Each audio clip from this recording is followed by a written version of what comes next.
Hello दोस्तों। तो दोस्तों आज हम समझाएंगे रिच माइंडसेट और पुअर माइंडसेट के बीच के डिफरेंसेस को।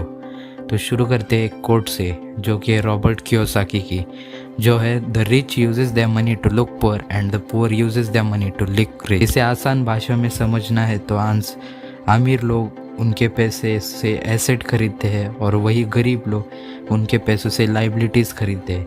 एसेट यानी कि जो चीज़ें हर महीने आपके पॉकेट में पैसे डालती है, और लाइबिलिटीज़ यानी जो चीज़ें हर महीने आपके पॉकेट में से पैसे निकालती है। एसेट का एग्जांपल है हाउस रेंट पर देना, पैसे इन्वेस्ट करना और बहुत कुछ। और लाइबिलिटीज़ का एग्जांपल है कि एक महंगी कार लेना, वीकेंड्स पर पार्टी करना, महंगे कपड़े पहनना।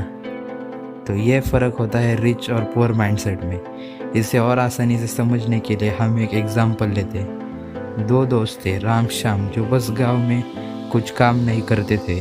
दोनों भी बचपन से साथ थे। तो दोनों को एक दिन गांव के एक रईस आदमी बुलाता है और कहता है कि दोनों के लिए एक काम है। वो काम ये है कि गांव के सामने वाली पहाड़ी पे जाके पानी गांव में लाना है, और वो उसके हर राउंड के 100 रुपये देगा। फिर दोनों मान जाते हैं। तो दोनों दोस्त हर रोज़ पहाड़ी पर चढ़ते और पानी नीचे लाते, और वो ऐसा हर रोज़ 5 राउंड मारते थे, जिससे उनकी कुल कमाई 500 रुपये हो जाती थी।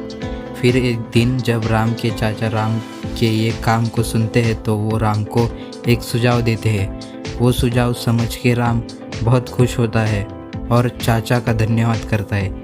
फिर अगले दिन जब उनका काम ख़त्म होता है तो श्याम राम से कहता है, चल फिर पार्टी करने। तो राम कहता है, नहीं, इसी पैसे से पहाड़ी पर पाइपलाइन बिछाऊंगा।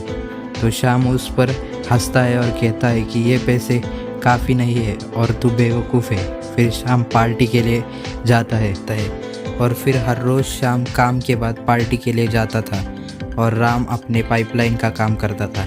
फिर कई महीने गुजर गए, पर एक दिन ऐसा आया कि राम की पाइपलाइन का काम होता है, और फिर अगले दिन जब तक शाम एक बाल्टी पानी नीचे लाता है तब तक राम ने यहाँ पर 5 बाल्टी भर लिए थे। और फिर ऐसे राम उस दिन से शाम से 5 गुना ज़्यादा कमाने लगा। यहाँ पर हमें ये समझ आता है कि रिच माइंडसेट से भले ही पैसे थोड़े लेट कमाना चालू होते हैं, पर सबसे ज़्यादा कमा सकते हैं। ऐसे हम और आसानी से समझने की कोशिश करते हैं। दो दोस्त थे, राज और आशीष। राज जो कि बहुत होशियार था और आशीष जो कि बहुत अकड़ू था। दोनों को कुछ काम नहीं। फिर एक आदमी ने उन्हें काम दिया मछली पकड़ने का। उन्हें एक मछली के बदले 20 रुपये दिए जाएंगे। दिन खत्म होने तक दोनों 10-10 मछलियाँ पकड़ लिए। फिर आशीष बोला, मैं तो चला होटल, और आशीष होटल में पूरे पैसे खर्च कर दिया। फिर वही अगले दिन 2 वर्कर्स लाए 50-50 रुपये के लिए। ये देख आशीष उस पर बहुत हंसा और कहा, तुम्हें तो कुछ दिमाग ही नहीं है। और इसे कहते हैं दोनों फिर से मछली पकड़ने लगे। आशीष ने दिन के आखिर तक आज फिर 10 मछलियाँ पकड़ लिए, और राज ने भी 10 मछलियाँ पकड़ लिए।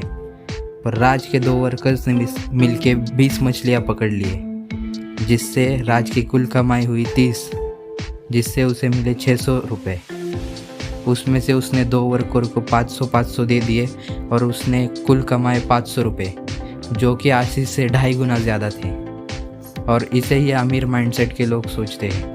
तो कुल मिला के हमें इन दोनों स्टोरी से ये समझा कि हमें पहले एसेट्स खरीदने चाहिए, और फिर उस एसेट्स की मदद से हमें हमारी अच्छी लाइफस्टाइल के लिए लाइबिलिटीज़ खरीदने चाहिए। उम्मीद है आपको हमारी वीडियो पसंद आई हो। वीडियो को लाइक, शेयर और सब्सक्राइब ज़रूर